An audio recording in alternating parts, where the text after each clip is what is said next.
All right, today we are diving into one of the biggest questions floating around the crypto space. What in the world could XRP actually be worth by 2030? We're going to tune out all that day-to-day chatter and look at some forecasts that are, well, they're pretty wild. So let's jump right in. Okay, so before we can even think about the future, we need to know where we stand right now. And here it is. As of early November 2025, XRP is sitting at about $2.40. Now, you're going to want to lock that number in your head because where things could go from here, that's when it starts to get really interesting. So, with that in mind, let's hit the fast forward button. What's the picture look like when we roll into 2030? Well, the predictions aren't just a little bit hopeful. They're absolutely staggering. But hold on. Before we get to those jaw-dropping numbers, we really need to understand what's happening in the here and now. Yeah, to get where we're going, you gotta know where you are, right? And right now, the market is in what they call a consolidation phase. Think of it like this. The price is just kind of stuck in a holding pattern, pacing back and forth in a tight hallway. It's basically the market shrugging its shoulders, totally undecided. And that usually creates a pretty cautious, maybe even slightly bearish feeling in the short term. So, what does this short-term squeeze actually look like for the rest of 2025? Let's break down the exact levels that all the traders have their eyes glued to. And boom, here's a perfect map of that squeeze we were just talking about. On one side, you've got the floor. That's the support level where buyers are basically saying, nope, not going any lower, right between $2.18 and $2.35. And then you've got the ceiling, the resistance, where sellers are cashing in. For the time being, XRP is just bouncing between these two walls. And you know what? The technical charts are telling pretty much the same story. A lot of the key trend indicators are pointing down, which kind of screams bearish momentum.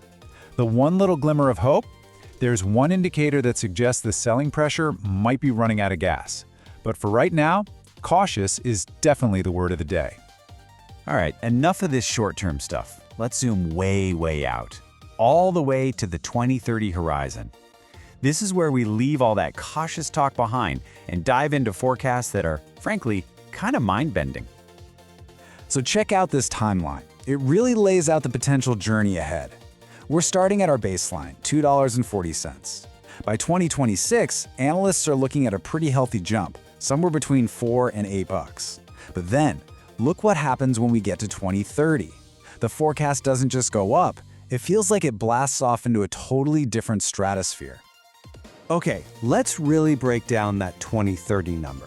Even on the most conservative end of the average prediction, we're looking at $5. I mean, that's more than double today's price. But here's the thing, that's just the starting point.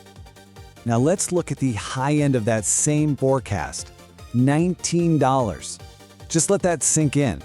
We're talking about a potential 8 times increase from where we're at today. The gap between the low and high estimates is just, wow.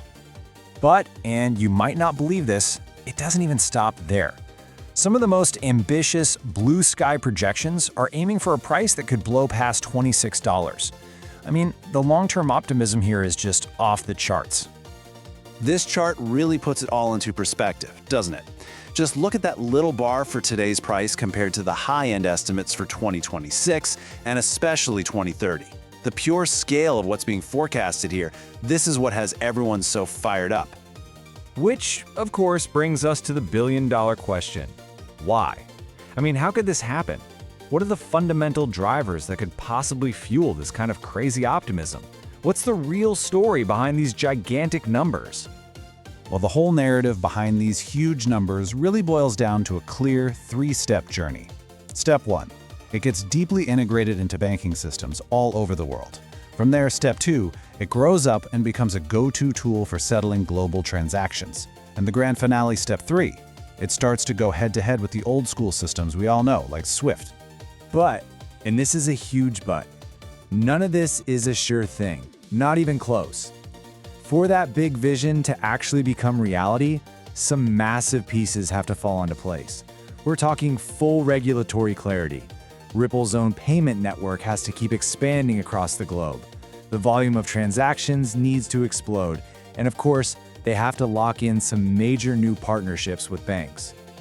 Okay, we've seen the dream scenario.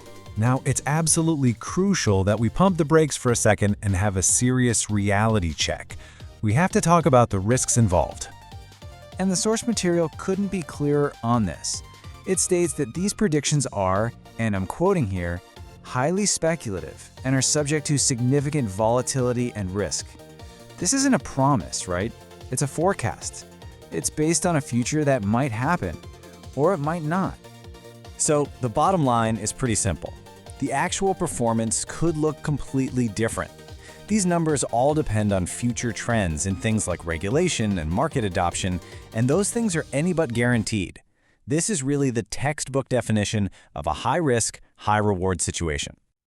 And that leaves us with the one question that really gets to the heart of the whole XRP story. Will its incredibly ambitious vision for the future of finance be powerful enough to overcome the very, very real risks it's facing right now?